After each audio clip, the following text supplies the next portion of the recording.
Ya, selamat sore pemirsa. Saya ucapkan dari Bintaro dari rumah. Ya, sore ini kita baru mendapat sebuah kabar yang menggembirakan dalam pelaksanaan demokrasi di Indonesia, karena baru saja kurang lebih beberapa jam yang lalu, tepat 1 sampai 2 jam yang lalu, Mahkamah Konstitusi Republik Indonesia dalam putusan yang dibacakan pada sidang hari ini, hari Kamis 2 Januari 2025, menyatakan bahwa ambang batas pencalonan presiden atau presidential threshold itu dihapus. Jadi tidak ada lagi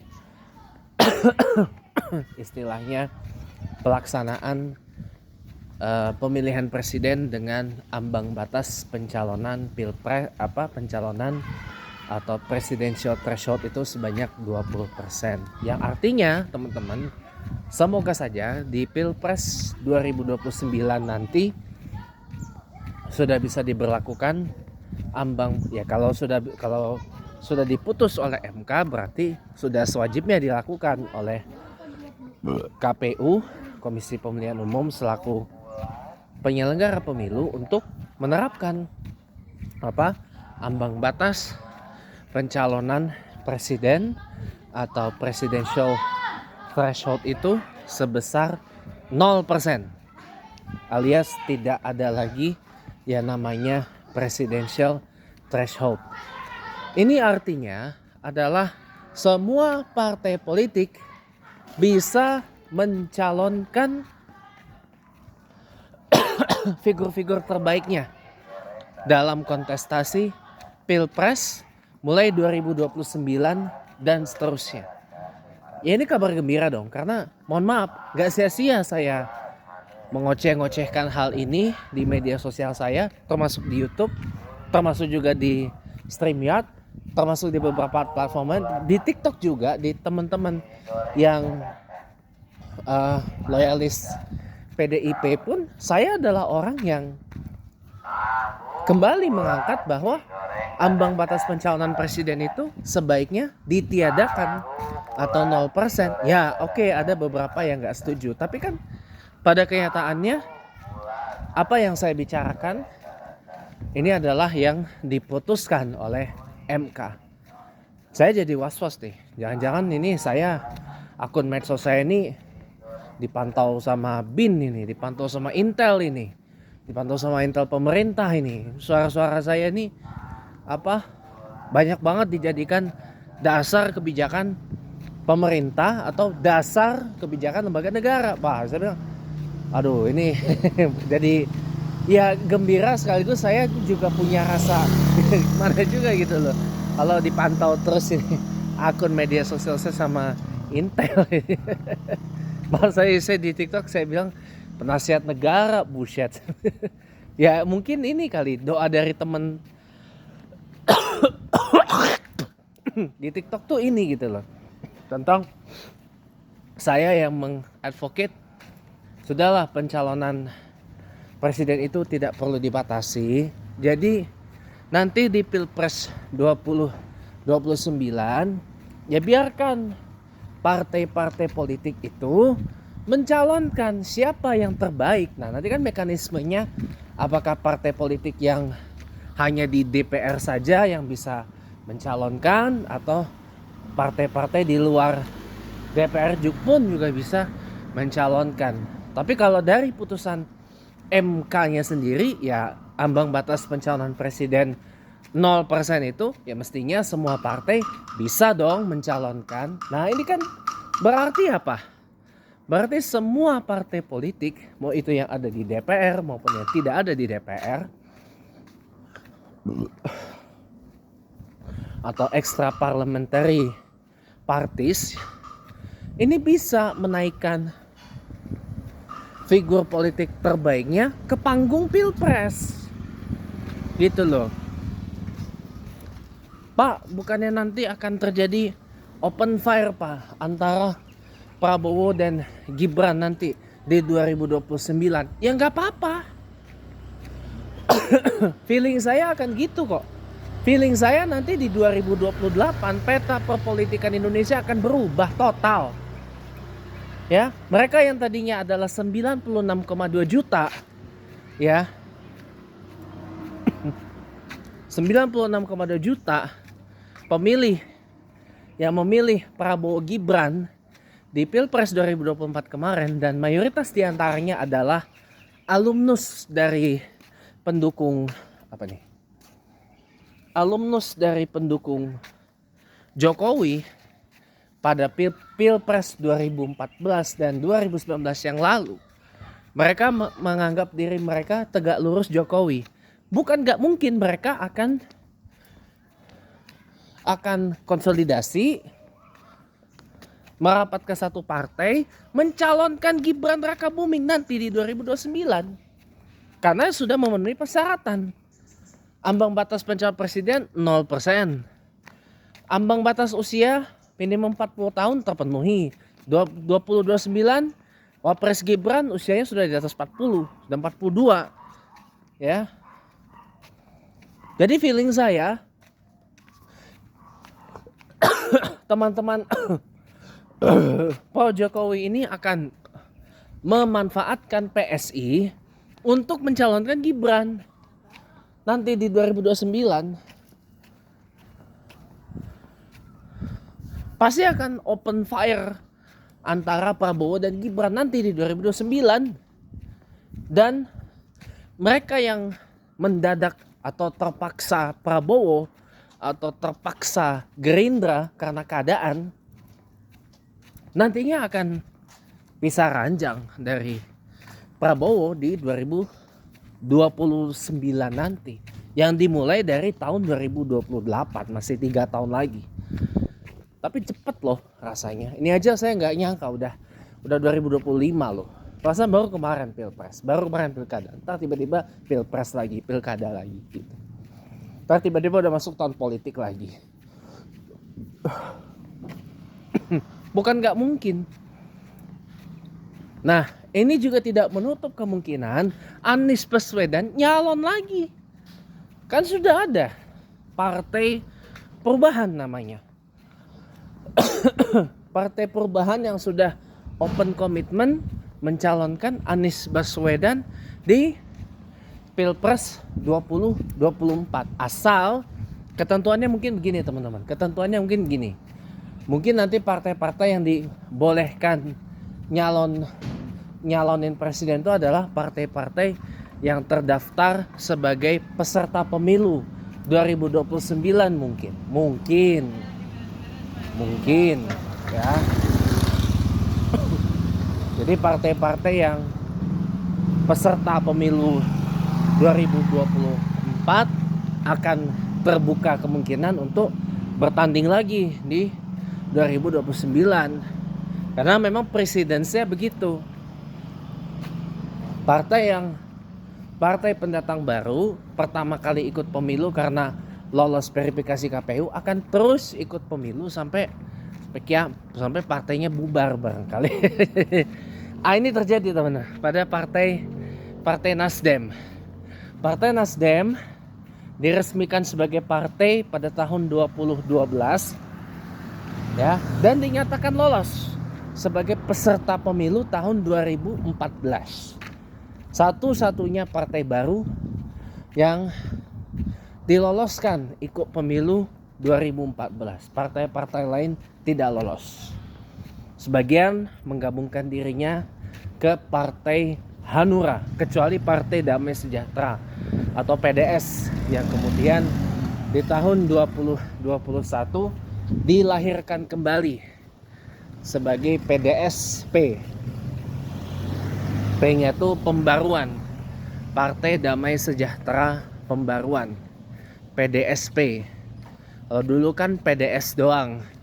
Ini PDSP, Partai Damai Sejahtera Pembaruan. Tahun 2019 muncul banyak lagi partai baru yang lolos. Ada Perindo, ada Partai Gelora, Mereka juga tadinya sama-sama ormas. Ormas yang kemudian menjadi partai. Ya. Terdaftar sebagai partai yang ikut dalam pemilu 2019 pendatang baru. Nah, di 2024 ada lagi partai pendatang baru ikut pemilu, Partai Buruh dan Partai Umat. Ya. Partai Buruh, Partai Umat dan Partai apa ini namanya? Yang reinkarnasi Partai Rakyat Demokratik atau PRD itu saya lupa namanya.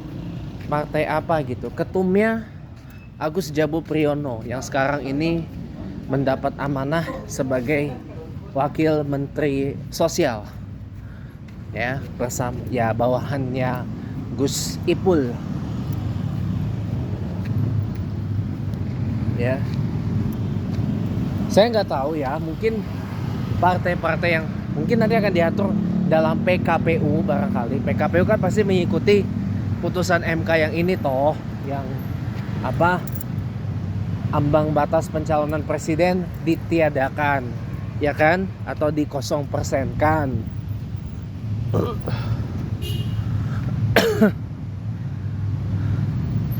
Saya nggak tahu kalau untuk partainya bagaimana, itu nanti di 28. Apakah hanya berlaku untuk partai-partai peserta pemilu saja, termasuk partai-partai yang sudah berlaga di pemilu 2024 kemungkinan akan bertanding lagi di 2029 asal lolos verifikasi KPU, dan sudah pasti lolos. Ini mereka hanya tinggal melakukan reverifikasi saja atau verifikasi ulang. Ibaratnya kalau kuliah tuh daftar ulang ya, sebagai partai peserta pemilu. Nah, ini karena sudah banyak partai baru ya, Anies itu bisa nyapres kalau Partai Perubahan itu ikut sebagai peserta pemilu 29. Nah, syaratnya apa yang harus dipenuhi? Banyak. Paling minimal adalah punya kepengurusan di seluruh provinsi di Indonesia. Pengurus tingkat provinsi, kabupaten, kota, cabang, ranting, semua harus ada. Nah, pertanyaan saya, Partai Perubahan sudah punya itu apa belum? Karena kalau tidak punya itu semua, bisa ruwet urusan. Ya. Karena memang itu ketentuannya untuk persyaratan lolos sebagai peserta pemilu. Nah, ada beberapa partai-partai tidak lolos verifikasi pemilu itu ya karena mungkin persyaratannya kurang. Persyaratan mengenai pengurusan, dokumen, apa itu segala macam, ya mungkin kurang, asumsi saya. Jadi tidak lolos KPU, tidak lolos sebagai peserta pemilu oleh KPU, gitu. Nah, ini mengenai mekanismenya bagaimana saya juga belum tahu pasti ya. Kita nanti tinggal tunggu saja PKPU-nya. Tapi yang jelas kabar tentang penghapusan ambang batas pencalonan presiden oleh Mahkamah Konstitusi ini adalah sebuah berita gembira bagi keberadaan demokrasi di Indonesia, gitu loh. Masalah Prabowo Gibran nanti akan open fire di 2029 ya malah bagus. Jadi publik bisa memiliki banyak alternatif untuk siapa yang pantas dijadikan pemimpin. Ya, semua partai peserta pemilu pasti akan menaikkan kader terbaiknya ke atas panggung. Gerindra dengan Prabowo, mungkin PSI dengan Gibran, Partai Bulan Bintang dengan Yusril, Kemudian PKB mungkin akan menaikkan Caimin ke panggung capres. Bisa jadi PKB menaikkan Caimin ke panggung capres. Ya. Partai Perubahan bawa Anies Baswedan ke panggung capres. PKS bawa siapa naik ke atas panggung. PDIP bawa siapa ke atas panggung kan. Saya harapkan mudah-mudahan didengar, PDIP mencalonkan Gubernur Jakarta 2025-2030 Mas Pram atau Pramono Anung sebagai capres di 2029. Sekali lagi ya, saya sangat mengharapkan tadi kereta dua keganggu. Saya sangat mengharapkan PDI Perjuangan itu di 2020 mempertimbangkan usul saya nih, yaitu mencalonkan Gubernur Jakarta yang akan dilantik 7 Februari 2025 yang akan datang, yaitu Mas Pram atau Bapak Pramono Anung sebagai calon presiden. Dan karena ambang batas pencalonan presiden wakil presiden sudah dikosongkan, ya bisa jadi Mas Pram dan Mas Ganjar bersatu di Pilpres 2029 nanti. Jangan Ganjar yang dicalonkan.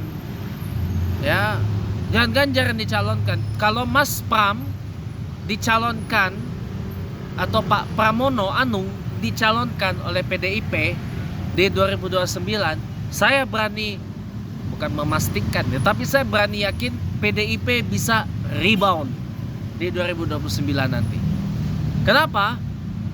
Selama kampanye, lihat aja waktu kampanye Pilgub Jakarta, Mas Pram ini adalah sosok yang gak pernah ada sentimen negatif di masyarakat. Berdasarkan sejumlah jajak pendapat, Mas Pram ini tidak ada sekalipun sentimen negatif di masyarakat. Semua sentimennya positif. Nah, ini harus dikapitulasi oleh PDI Perjuangan. Ditambah nanti setelah dilantik bulan depan tanggal 7 Februari 2025, kinerja Mas Pramono Anung di Jakarta ini bagus, baik, dan tren positifnya Mas Pram ini berlanjut. PDIP sudah selayaknya mencalonkan Mas Pram di panggung Pilpres 2029 nanti. Kalau mau rebound, kalau mau ya politik tensi Pilpres 2029 nanti adem ayem, PDIP mau tidak mau harus menaikkan Mas Pram ini ke atas panggung.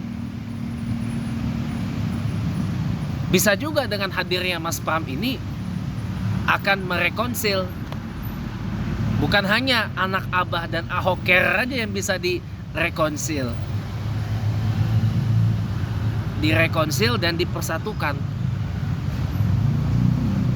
Bisa jadi mereka yang dukung Mas Ganjar dan Mas Anies atau Pak Anies ini juga bisa direkonsil. Seperti di Jakarta. Di Jakarta ini kan waktu Pilpres sebagian besar dukungnya Ganjar yang sama Mas Pram ini kan. Selain Ahoker dengan anak Abah, ini aja bisa direkonsil. Nah, bukan tidak mungkin. Mohon maaf ya, saya bukan mau mendahului ya. Kalau seandainya skenario yang terjadi, Pak Prabowo tidak naik panggung lagi karena mungkin faktor usia barangkali, atau mungkin di mana di dinamika Partai Gerindranya saya juga tidak tahu ya, itu urusannya. Tapi andai skenario ini yang terjadi, Pak Prabowo tidak naik ke panggung Pilpres, bisa jadi mereka yang tadinya pendukung Pak Prabowo akan bersatu, akan direkonsil oleh Mas Pram.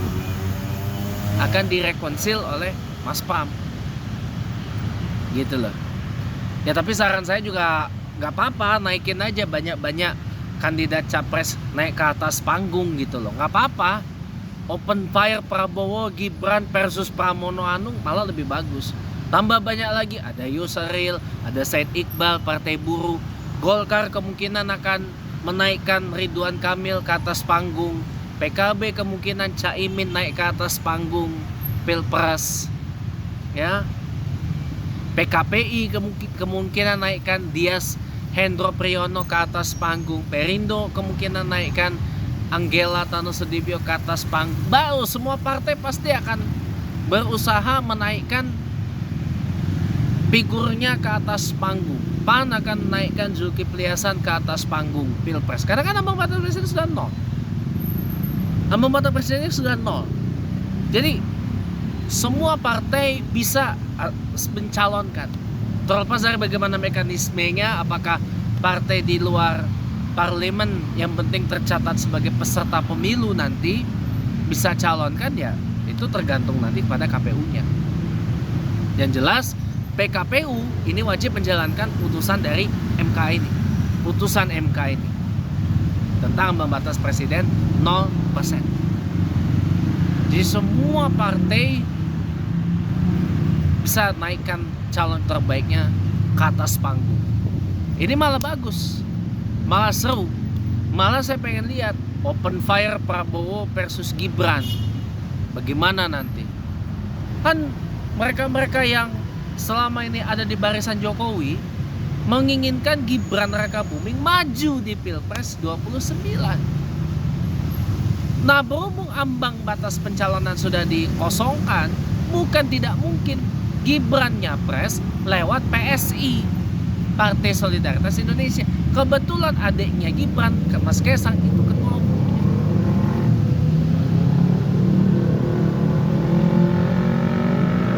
Jadi mohon maaf lahir dan batin, sia-sialah sudah Jokowi berusaha mengambil alih Partai Golkar demi Gibran bisa nyapres di 2029. Ambang batas presiden diturunin aja, Jokowi bisa kendaliin aja, bisa suruh Kaisang calonkan Gibran nanti di 29. Percayalah, Golkar itu pasti akan calonkan kadernya sendiri. Paling Ridwan Kamil yang dicalonin. Kalau nggak Ridwan Kamil siapa? Ya Bahlil capres. Kalau nggak capres si Bahlil mungkin cawapres. Cawapresnya Ridwan Kamil. Thanksin dong Golkar, partai gede, partai tua, partai banyak duit, nyalonin orang lain. Thanksin dong. Iya. Thanksin. Lah Gerindra pun juga pasti akan thanksin. Akan gimana caranya mengconvince Prabowo itu maju lagi di 29. Kendati mohon maaf lahir dan batin, peluang terpilihnya Prabowo di 29 itu tipis. Saya udah bisa perkirakan dari sekarang. Kenapa? Gibran pasti naik. PDIP akan bawa calonnya sendiri. Kalau saran saya Pramono Anung naikkan. Naikkan, tapi pasangannya kalau publik mungkin menilai Pak Ganjar gini. Saya kasih tahu ya. Kenapa saya kalau mengusulkan capres usulan PDIP itu kok Mas Pram bukan Mas Ganjar? Gini, Mas Pram dan Mas Ganjar ini adalah dua orang dengan kepribadian yang berbeda. Kalau Mas Ganjar ini kan lebih kalau saya pribadi ya, dia ini lebih dominan ngegasnya gitu loh. Nah, orang banyak kurang suka dengan itu. Bahkan dengan begitu Jawa Tengah 10 tahun Pak. Iya. Terus kemudian yang cacat-cacat itu di Jateng itu ditindak-tindak. Iya. Cuman kan ini nasional, Bos. Bukan Jawa Tengah. Panggungnya kan panggung nasional. Apalagi Mas Ganjar blunder dengan menyebut tentang porno atau bokep di podcastnya Deddy Corbuzier. Nah, itu yang mencoreng nama Pak Ganjar itu. Jadi kalau saran saya sih, ya kalau Pak Ganjar dicalonkan sebagai wakil presiden sih mungkin itu bisa aman karena ketutup oleh Mas Pram. Yes, ketutup oleh Mas Pram. Loh, Gibran aja yang banyak banget sentimen negatifnya kepada beliau bisa kepilih karena apa? Ketutup oleh Prabowo. ketutup oleh orang mandang Prabowo bagus, tegas, jet militer dan sebagainya. Ketutup sentimen negatifnya terhadap Gibran. Jadi membackup mas sentimen negatifnya. Ah gitu. Mas Pram dengan Mas Ganjar di PDIP juga bisa begitu.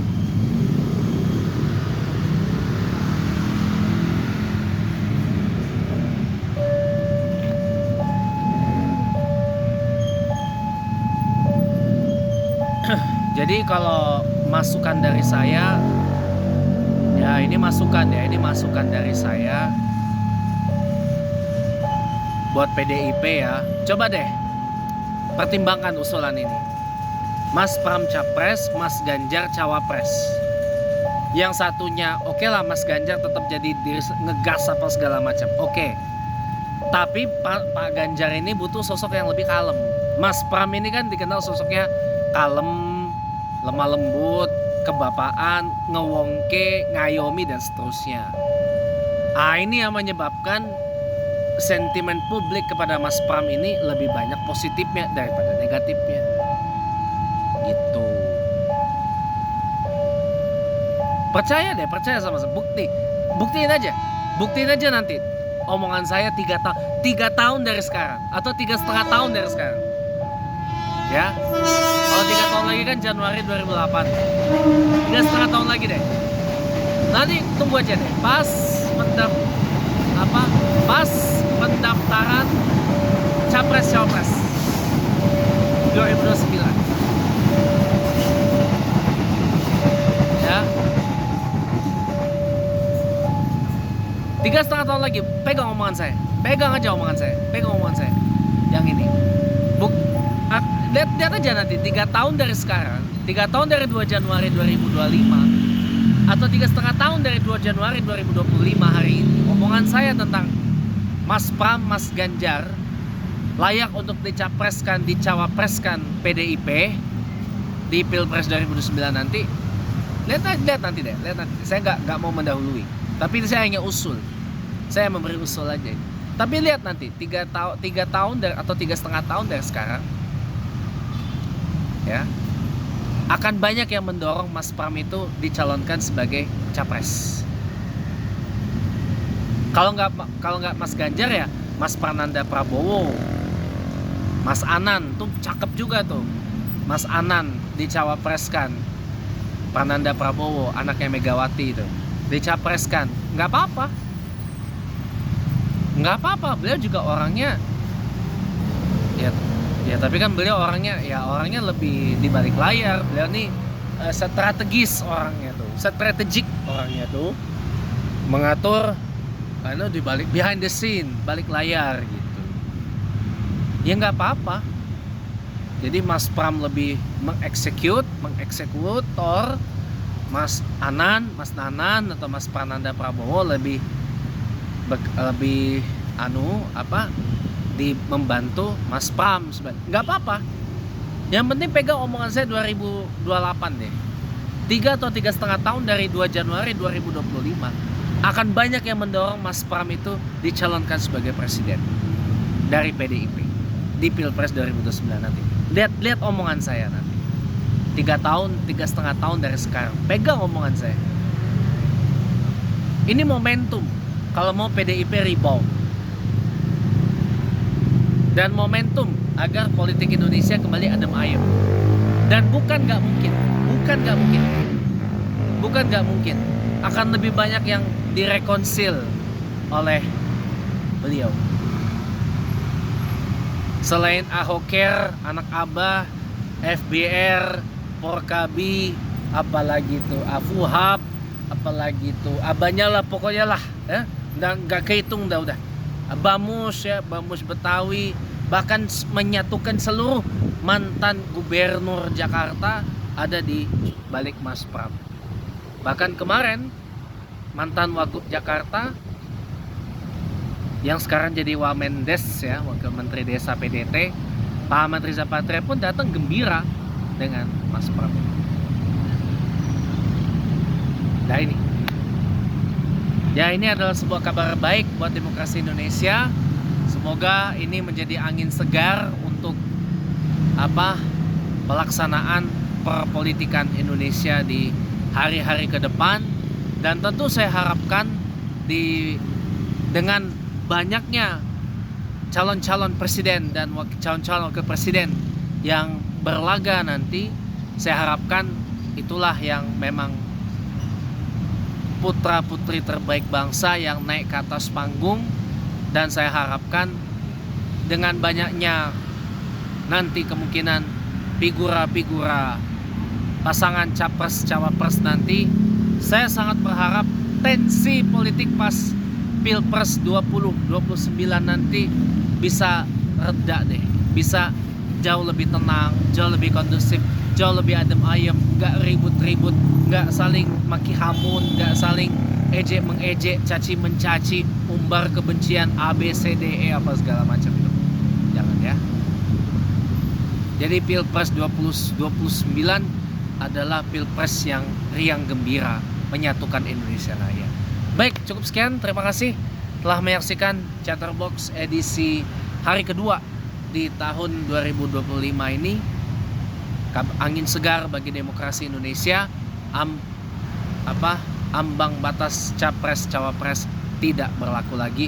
Terima kasih Mahkamah Konstitusi, terima kasih Chief Justice Ketua MK Pak Soehartoyo.